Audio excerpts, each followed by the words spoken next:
Okay, this is after my crash,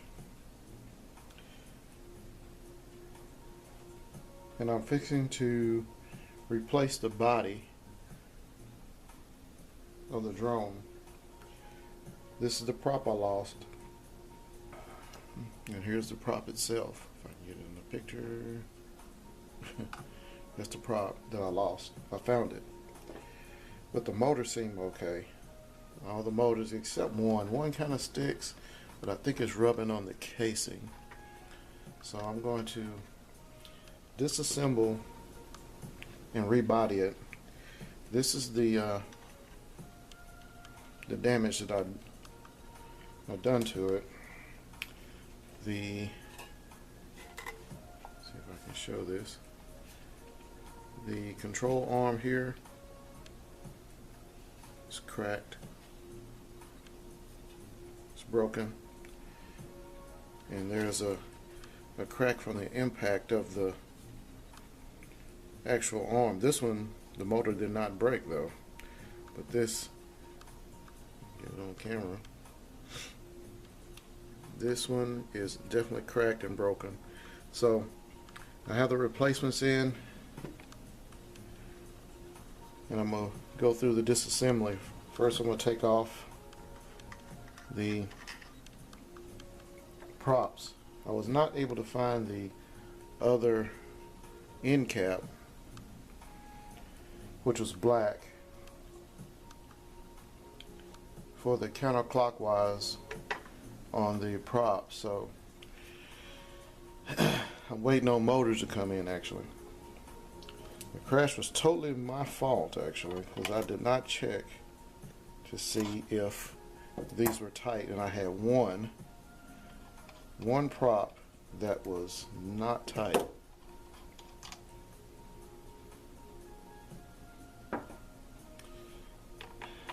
But even though I lost the end cap, the friction from the prop itself being on the motor stayed on for a couple of flights actually. So props to Flying 3D. I just did not notice I lost the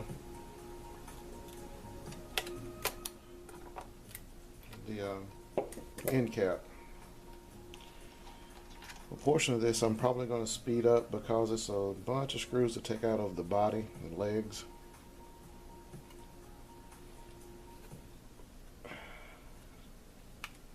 See, it's even this one's in a bind. That's hard to get off.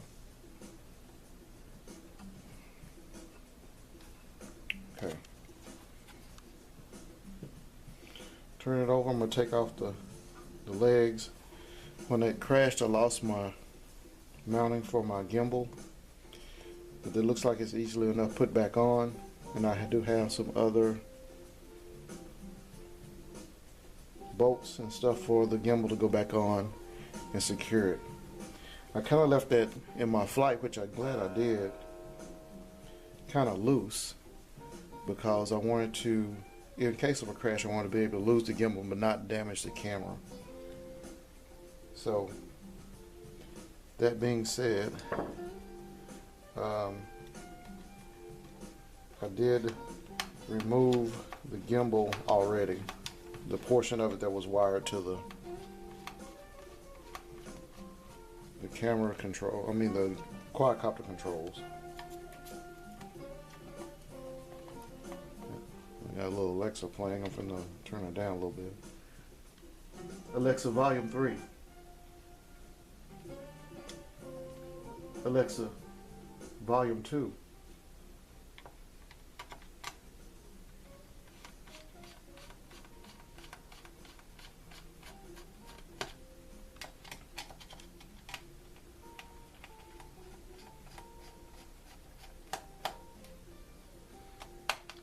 And the tools I'm using is a spindle type, small.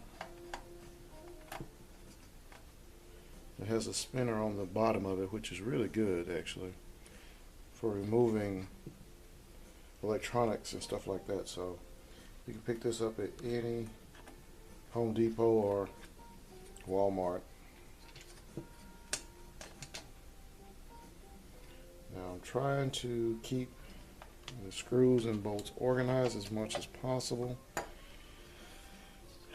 I highly suggest that any quadcopter that you get a crash pack. The crash pack will definitely save you a bunch of time in waiting on shipping from GearBest or anybody like that outside the United States. When they're in the United States, it seems like a lot of the, if I can get that a little bit better, a lot of the shipping is a lot faster, of course, because it doesn't have to go through customs and everything else. Going through customs, it seems like for me, it has taken anywhere from 3 to 5 days on a custom. You know, I bent the leg a little bit here. See if I can show that. I bent that leg a little bit, so I got some more legs. I can use these as a spare if needed.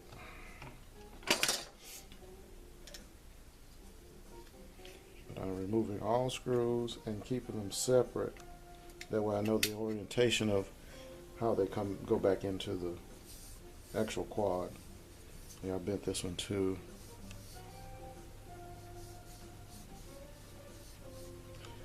Alright, I'm going to pause the video for a moment. I'm going to show, before I pause, I'm going to show the screws I'm going to take out of the body. All the screws is from each one of the bolts that's in the body. It's kind of self-explanatory. And the motor mounts, which it looks like the motor mounts may take a different connector to get out. I have to go get another tool for that. So taking all the body parts out one by one and making sure you keep the screws separate so you'll be able to orient them going back in, especially the props. The props do spin in a clockwise, counterclockwise way. You always want to keep those per the motor that it's going to. So pausing the video until I get the body completely taken off, screws taken out. Okay, I've finished taking out all the screws out of the body. One quick note, there are 4 screws on the end that are in the top of the motor on the flip side. So I'm trying to keep the quadcopter oriented one way so I can do all the repairs. But the screws are, there are 4 screws from the top that go in each one of these that you will have to remove. In total, I've counted 22 screws that you will have to remove. Now, showing some of the damage without taking the wiring off just yet, because I know that I have some residual damage to it. Then we'll have to unplug from the gimbal and other power stuff here. Sorry about that, that's my clock going off. I'm going to go ahead and unplug the leads to the flight control board here, if I can. It looks like I may have taken some extra damage that I didn't see that's on the inside, but I think that's just hot glue that was holding in the from here. I don't know if we can see that. Hot glue that was holding in these right here that goes to the actual flight and power for the board itself. This controls the gimbal and accessories, so I will have to make a note of how that goes back in. I may look at a YouTube video to make sure I get these connectors correct going back in, but it looks pretty self-explanatory. You have a one cable for your positive side, and looks like it's just a double cable for negative, and it's marked on the board itself here. So and then let me show that here. It is marked on the board here, if you can see. where the markings are for each one, which is fine. I can figure that out later. Okay, some of the damage that was taken in the crash, this whole arm is broken, as you can see,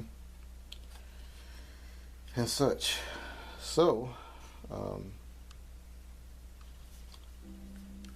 me get rid of this. And my greater issue is being able to remove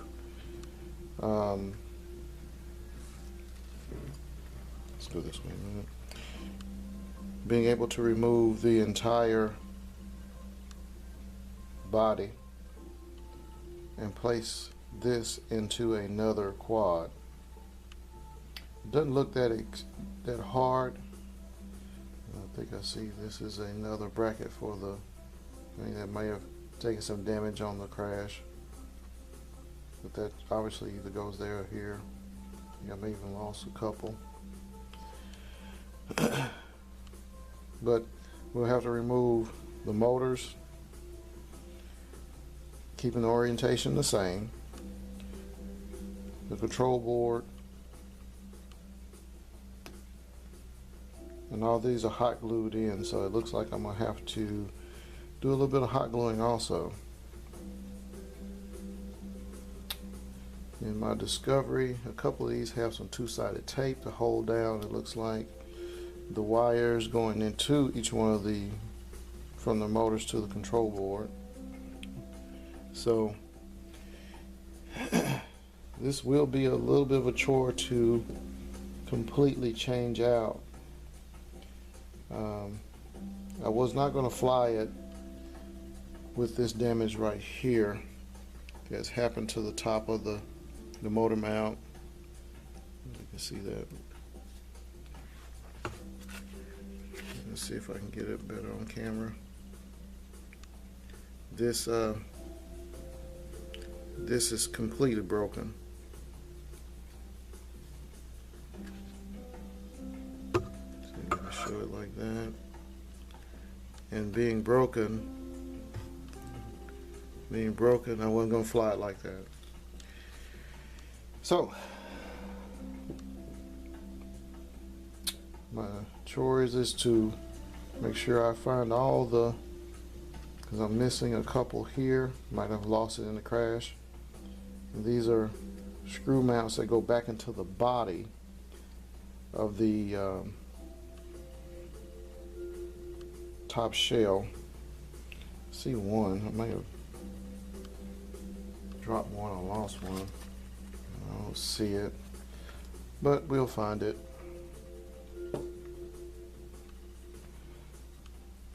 And I haven't looked.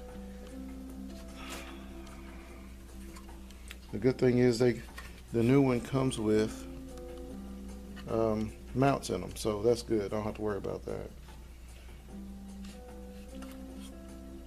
Looks like each one of the ones I'm gonna have to do is hot glue the lights back in and mount those separately.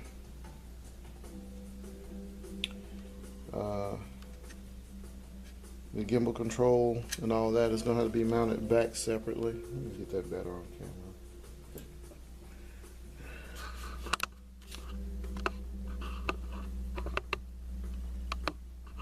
We'll go with that. The gimbal control will have to be mounted separately here. So we're going to transfer each one of the parts one by one, keeping the orientation the same and not over tightening the motor mounts. Now the first thing I'm going to do is remove each one of the motors, and it looks like they are attached here. I'm not sure exactly. I think they're just pushed in by clasp on each one, but we're going to detach each one of the motors. And it looks like I found the radio extension here. Show that. That looks like it's for the actual antenna. I'm gonna try to keep that separate. for the receiver and all that. So we'll start that out one by one. I'm gonna pause the video, but all I'm gonna do is remove each one of the motors, and I'll be right back. Okay, I'm ready to remove a motor. I use a small Allen wrench to loosen each one of the 4 bolts for it. It looks like each one of the motors just plug in, but make note that the screws were not in there very tight.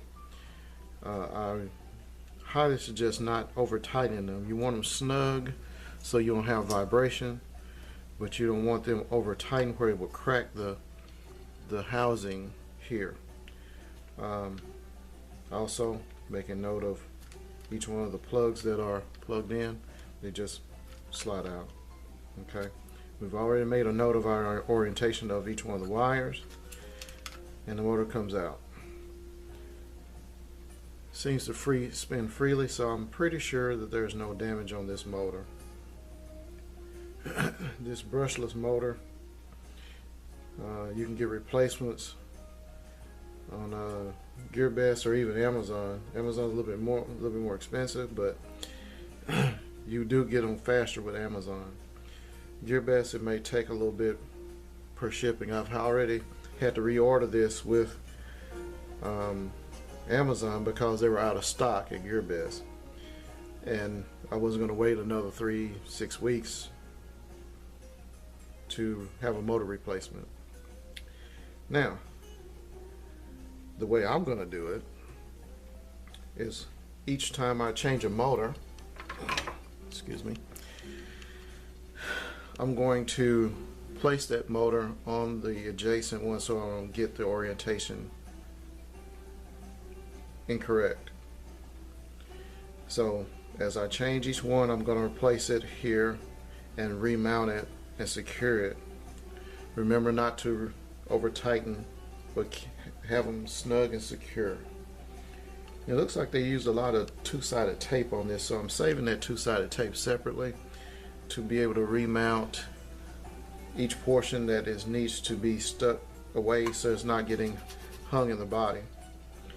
So I'm going to pause the video because there's no reason to show you guys how to unscrew screws, but each one of these screws, just make sure you make a notation of how your wiring is on each one of the arms. Okay, as you can see, I've changed out 3 of the motors now and got them on there. This particular motor is damaged, and the way I can tell that is that it will spin freely one way, but it's like it's stuck going back the other way.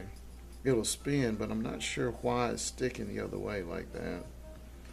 So I'm not going to be mounting this motor just yet. I got a replacement coming in the next few days, and I'm pretty sure I'll be able to get that mounted. But in the meantime, skipping this motor, I'll be able to mount everything else. I'm going to set this to the side, and in my crash I did damage my GPS. It came off, but the wires and leads are still there, so I'm going to take this off and match the wires to what it needs to be on the inside. But this is not going to be until after I move all my, let me get these 4 screws here, all my electronics over to the new quad. As inspecting the quad, I found out there is a shielding, looks like, on the inside of that, this black shielding. I'm gonna have to figure out how to get that out, because it's probably for RF frequency, because it looks like it's got a foil backing. So we want to make sure that the that is being blocked, because it's going to be other radios plus your gimbal, FPV, stuff like that that may interfere with that. So we're going to make sure we move that. Everything else looks like it's just mounted with a little bit of two-sided tape. So I'm going to pause the video and unmount these 4 screws. I mount this from the two-sided tape and just pulling it off and making sure that I have my leads and stuff like that free to be remounted on the new body shell. So give me a few minutes, and then what I'm going to do is for these LEDs, I'm going to figure out how to get those out, because it looks like they're hot glued on each side, and without breaking the leads, be able to pull these LEDs from each one of the areas and pull them out and be able to remount them in. I may end up having to re-hot glue the leads back to the same side, but as I approach that, I will show a procedure on how to get these LEDs back in and hot glued back down in certain areas that are hot glued on the inside, like right here on the inside. Replace that hot glue also to mount the LED, because there's another one down in here for the tail LED that's been hot glued also.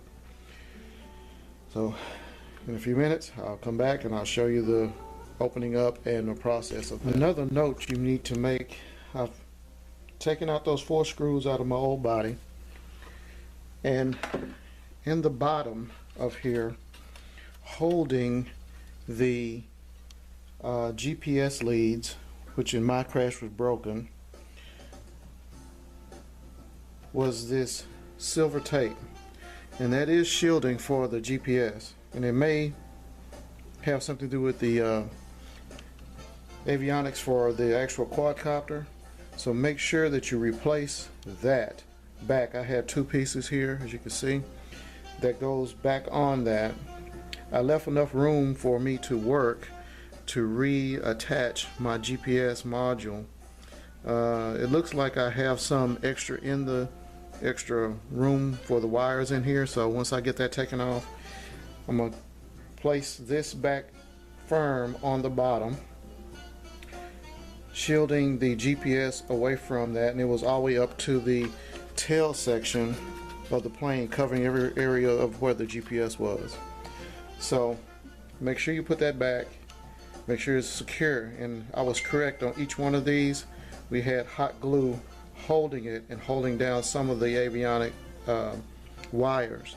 Make sure you put that back also, because you don't want the wires to be moving in flight. That may cause short, stuff like that. So I'll show that procedure in a little bit, but I'm fixing to put these shielding back and place the GPS back on its mount. Now that's going to be a little bit of a chore, because I broke my GPS mounting, and I think it was a screw or something in there holding it. So I'm going to try to use the original mounting and see how that goes back in there, see if I can get it remounted correctly. It may just snap back on, but I'll play around with that a little bit just to get a feeling on how that reattaches. And I believe it just reattaches just like this back on there. Alright, be back in a minute.